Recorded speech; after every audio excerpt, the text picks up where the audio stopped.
How you doing, YouTube? Matt with Massive Beer Reviews, back with yet an unboxing. Another unboxing. What kind of unboxing? Well, it's some more mystery beer unboxing. Been doing this mystery beer thing. A friend of mine, Keith, sent me a bunch of beers, 7 beers to be exact. Wrapped them up, made them all mystery-like and whatnot, and I did them, and I enjoyed the living shit out of doing that. And it's kind of catching on. We had a package come from southern Pennsylvania, had a package come out from San Diego way, and now we have one from out Brooklyn way. Comes courtesy of Tom. Tom, you've seen me get beer mails from Tom before. You've actually seen Tom on some reviews. We met through doing beer reviews, me doing beer reviews. He reached out a while ago. We did a couple of beer mails. Ended up hanging out when I went out into New York, January 2016. He ended up coming out this way, and we kind of did some beer stuff over the weekend. So cool dude. Sends good beers and knows what I like. But I have no idea what's in here. My buddy Keith sent me a bunch of other half. They ended up being a bunch of other half beers. So who knows? I don't know if there'll be more other half in here. I have this sneaking suspicion that Tom might be sinister enough to actually find another other half beer that I did a mystery beer review of, mystery it up, and then see if I say different shit. That's kind of a little Machiavellianness I think he might throw at me. But who knows? And we're going to do a little twist here. I'm going to do a mystery beer mail and mystery beer review all at the same time. I'm going to open this up, throw one in a glass, get at one just that fast, because fuck it, it's science. Science needs things. Well, it doesn't need me, but I don't know. Anyway, let's dive into this sucker. This is was on my porch for a bulk of the day. It's in the mid 40s, so these should be good to go temperature-wise. So let's see what we got going on here. Package is pretty damn beat up, but I'm thinking they all survive. Feels like a lot of cans in here, not a lot of bottles, but we'll see what's what. Get all this wrapping out. We have a total of 1 bottle, 1 can, 2 cans, 3 cans, 1 bottle. So we have 1, 2, 3, 4, 5 beers. Let's see what we have going on here. Let's see how we wrap these up. While I roll these around, that's going to help. Nice white. You know what I mean? Nothing too classy. I love the labeling on these already. No kind of markings on it. I know my buddy Keith kind of drew weird shit on it in a good way. I like weird stuff. I had some people number them in the way that they should have gone. Look at him, he fucking wrapping up the bottom so I don't see the bottom. See, people actually listen and watch stuff. It's crazy. Let's see if I can get that from not falling over. Do that there. Yeah. Big leaner. Let's see. And he switched to the duct tape. Either he ran out of tape or decided he wanted to bring a little bit of brown duct tape action to the party. Another can, and then, like I said, 2 bottles. Let's see what we got. I know these unboxings are kind of weird because it's not like I'm unboxing a beer that you guys get to notice. Okay. See, when I see a bottle shaped like that, I can almost kind of guess what the beer would be. But I'd probably be wrong. So let's see, get this off nice and whatever. Okay, silver cap on that one. No, I did silver. It's fucking gold. Like I'm colorblind or something. Would that be that? Yeah. So there you go. 3 cans, 2 bottles. Which one to drink first? We're going to go with this Leaning Tower of Pisa because I just think that would be super annoying to have sitting in my fridge because it would probably want to fall over all the time and I don't want to store it on its side. So even though it just came on its side. Anyway, so let's do that. Let's do one right out of the box. Like I said, temperature-wise, should be quite perfect. And, like I said, look at that. Great label on this sucker. White as white could be. You know. X double wrapped, it looks like, so I can't see what the hell's going on inside. And,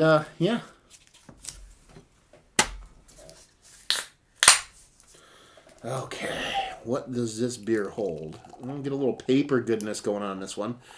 Running across that nice white paper. Maybe get a little paper kind of notes and things out of that sucker. So yeah. Oop, leaning. It's going to go. It's going to dip. Look at this.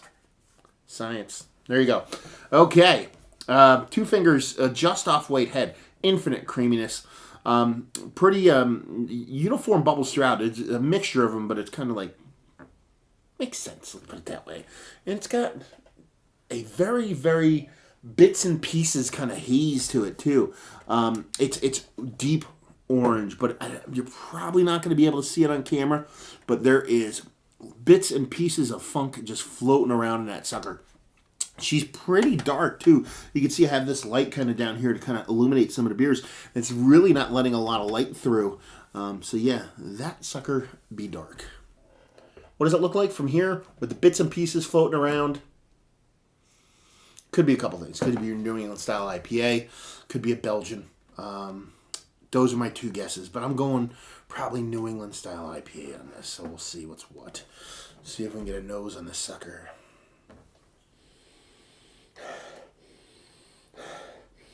Yeah, some nice fruitiness. Peachiness, stone fruitiness. Tropical fruitiness. Not much citrus to it. Definitely a double IPA. Nice sweetness to it. Rich. Like, not overly sweet, but definitely a ripened kind of fruit to it. A little bit of white paper going on. Yeah. It's got a really, really, really nice kind of... I'm leaning more tropical fruit on this now. I'm going to go a little mango. Going to go a little papaya on this sucker, maybe. But yeah, it's deep. It's rich. It's taste like it's going to be very sweet. Even the nose doesn't smell overly sweet. But yeah, it smells like it's going to have a bonkers dense mouthfeel to it too. Almost like when I actually go to smell it, I have to like pull the vapors into my nose. That's how dense that sucker is. So yeah, I'm betting pretty much double IPA on this. 8.5, I'm guessing. So yeah, let's see what she's got. Cheers.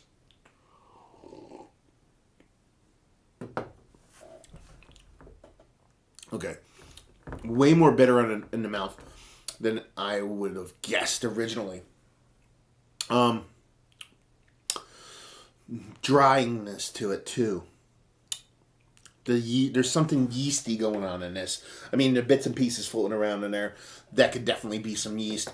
I wouldn't be surprised. Actually, I'd probably lean dry hop, and I'd probably lean something with a bit of non-generic kind of pale or any kind of normal kind of generic yeastiness. I would go maybe an English style yeast. Maybe even a Belgian style yeast, maybe even just a New England style Saison kind of yeast, but that dryness in there. You're getting a kind of bitterness and dryness, what I believe is coming from a bit of dry hop, but you're getting an extra bit of kind of dryness, which I think is that kind of yeast, that suspension of yeast in there. But at the same time, it tastes like it could be a little bit bigger, a little bit bolder. I don't think it's aged, but it might be aged a little bit. But there's fruits in there that I was talking about, that kind of tropical fruits. I was leaning kind of, tropical fruits with some stone fruit. I'm probably evening that out now. I'm probably going equal parts stone fruit, tropical fruit. But I just really can't get past that yeast. Very drying.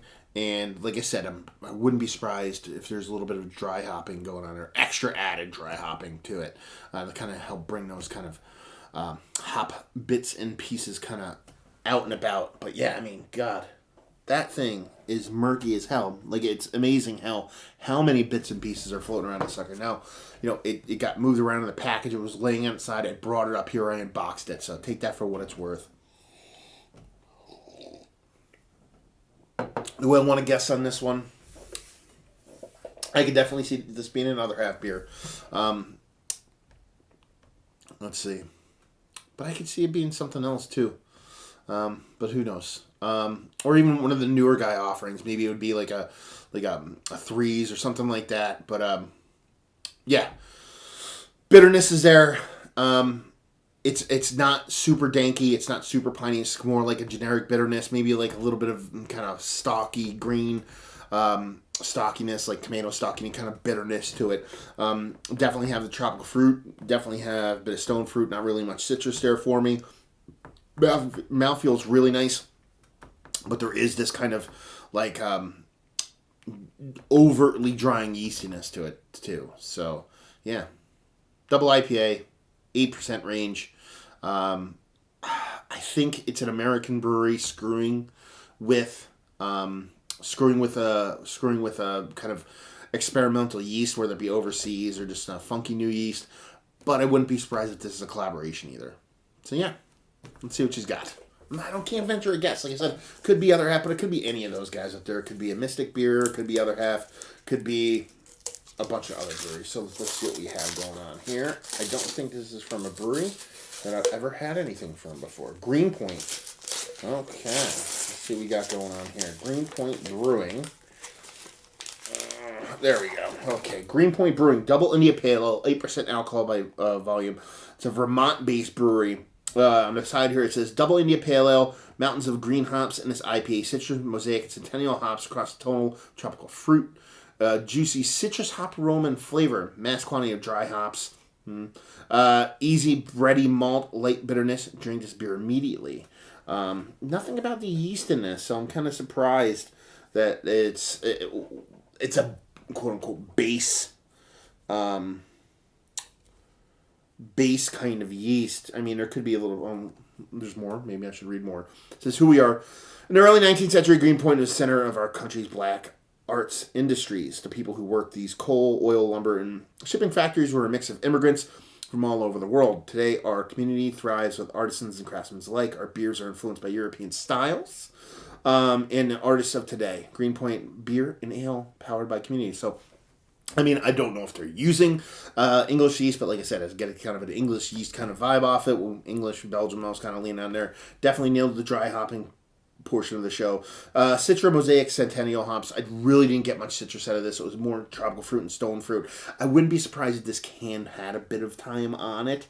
I mean, like I said, I'm in northeastern Pennsylvania. Tom's in Brooklyn. This beer traveled on a very mild afternoon and night. It didn't get above 60. It didn't get below 30 between where he lives and I live. So it's not like traveling would have done much to this. But there's no date on the can here. But maybe Tom could chime in. I don't know where he got it, but I could see this. Oh, it says made in Brooklyn. Okay. So it is a Brooklyn-based brewery, but it says Vermont. Oh, it said Vermont. Okay. Greenpoint Vermont instead of Vermont. So you should read shit, people. So yeah, Brooklyn Brewery. Yeah. Maybe he definitely will know. I actually have to look it up. Like I said, it's February. God, I don't even know what today's date is. It's probably like the 10th, maybe? Somewhere right around there. So go back and I can actually see when this was released. I assume it's not actually like a super regular release, considering I haven't had anything from the brewery. But yeah, good stuff. Now knowing what it is, would I change anything that I have thought about or said or anything like that? Not really. It kind of is exactly what I thought it would be. But fun stuff. Like I said, that kind of yeast profile on it really does something for me. And I'm always a sucker for that kind of added dryness. One, because I dig it. I was kind of born and bred in Belgian beers, so it works for me. And two, it freaking brain fart in here. It's just like a lot of the hazy beers or breweries that do like kind of flour in their beer and stuff like that. It's added suspension, suspends flavor, so you can get a little bit more robustness out of it when that happens. So yeah, not too shabby of a beer. So let's talk about it. It's one of the better double IPAs I've had as of late. Very close. On the edge of outside looking in, and yes. It's really good. I like it. I feel like there's a little bit more that could have been developed from this beer, I guess you would say, and that's kind of where I'm guessing it might have just a Scotia time on it. But all in all, a pretty damn fine offering from a brewery I haven't never had anything from before. Value and availability. I'll have to kind of lean on Tom or anybody out there who knows about this beer out there and see what they have to say and just say if you like what we like this. If you like all the New England style IPAs, if you like your added hops to kind of get your double dry hopping or whatever you want to call it, your added extra hopping to it to kind of bring out a bit of that bitterness. They talk about citrus. I said if you lean more tropical fruit and stone fruitiness, you'll dig on this. And if it's like good beer, apparently made by good breweries, because this is a damn fine offering for an initial beer from a brewery. I know nothing about it. How many times can I say that in a review? That many, I guess. So there you go. Another review in the books. Another unboxing in the books. Hopefully you guys enjoyed both at the same time. I know it's kind of weird, but I do what I want. Yeah, if you have any questions, whatever, down there and stuff, and more mystery beers, please. I want to keep this going. This is very fun, diving into beers I have know nothing about before or even after I unwrap it. So yeah, comment down there, reach out to me if you want to send me an email, massivebeers@gmail.com, or just kind of comment down there and stuff. If you want to check me out anywhere else, you can reach out there too, Facebook, Twitter, Instagram, and tap Massive Beers in all 4 of those places. And yeah, another review down. So hopefully you guys enjoyed this review and unboxing. Hopefully you guys are enjoying a nice Vermont beer right now, and hopefully see you next time. Cheers.